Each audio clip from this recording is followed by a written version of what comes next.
Taxpayer services. All the major taxpayer services under GST and most services under customs and income tax have been digitalized. All remaining services of customs and income tax, including rectification and order giving effect to appellate orders, shall be digitalized and made paperless over the next 2 years. Litigation and appeals. While our concerted efforts to reduce pendency of appeals at various appellate fora are beginning to show good results, it will continue to engage our highest attention.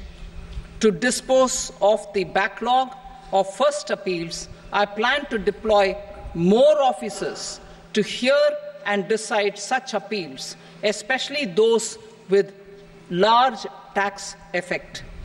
For resolution of certain income tax disputes pending in appeal, I am also proposing Vivad Se Vishwas Scheme 2024.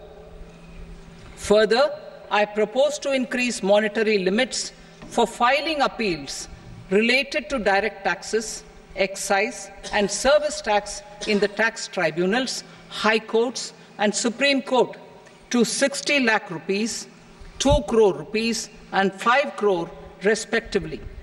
With a view to reduce litigation and provide certainty in international taxation, we will expand the scope of safe harbour rules and make them more attractive.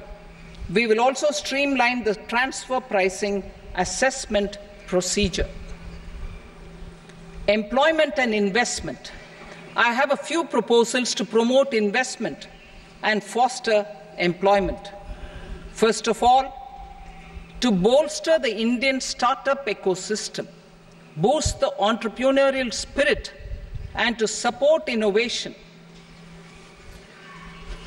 I propose to abolish the so-called angel tax for all classes of investors.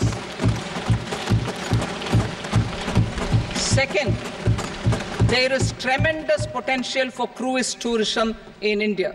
To give a fillip to this employment-generating industry, I am proposing a simpler tax regime for foreign shipping companies operating domestic cruises in the country.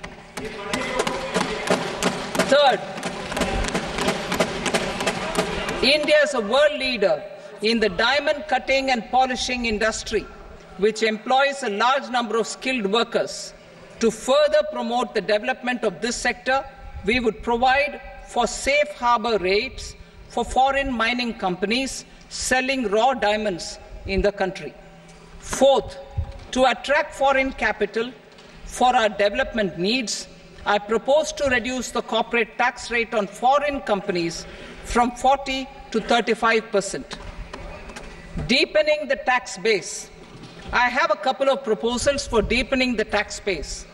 First, security transaction tax on futures and options of securities is proposed to be increased to 0.02% and 0.1% respectively. Second, for reasons of equity, I propose to tax income received on buyback of shares in the hands of recipients. Other proposals. To improve social security benefits, deduction of expenditure by employers towards NPS is proposed to be increased from 10 to 14% of the employee's salary. Similarly, deduction of this expenditure up to 14% of salary from the income of employees in private sector, public sector banks and undertakings opting for the new tax regime is proposed to be provided. Indian professionals working in multinationals get ESOPs and invest in social security schemes and other movable assets abroad. Non-reporting of such small foreign assets has penal consequences under the Black Money Act. Such non-reporting of movable assets up to 20 lakh rupees is proposed to be depenalized. Other major proposals in the finance bill relate to withdrawal of equalization levy of 2%, expansion of tax benefits to certain funds and entities in IFSCs, and immunity from penalty and prosecution to Benamidar on full and true disclosure so as to improve conviction under the Benami Transaction Prohibition Act 1988.